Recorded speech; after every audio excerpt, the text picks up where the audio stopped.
L'Esbar Català de Dansaires, l'any 2020, va produir l'exposició Coreografia arqueològica amb el subtítol 1921, les danses de Vilanova.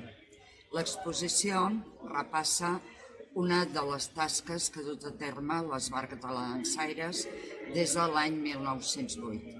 Aquesta és la de restaurar, reconstruir danses perdudes a les seves poblacions i tornar-les al carrer o a les places.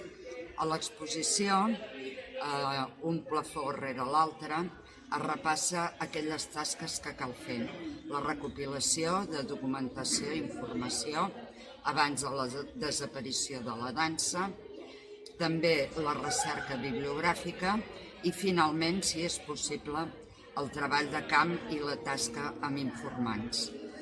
Amb tota aquesta informació i el coneixement previ sobre la dansa al nostre país, a Catalunya es pot arribar a reconstruir una dansa oblidada.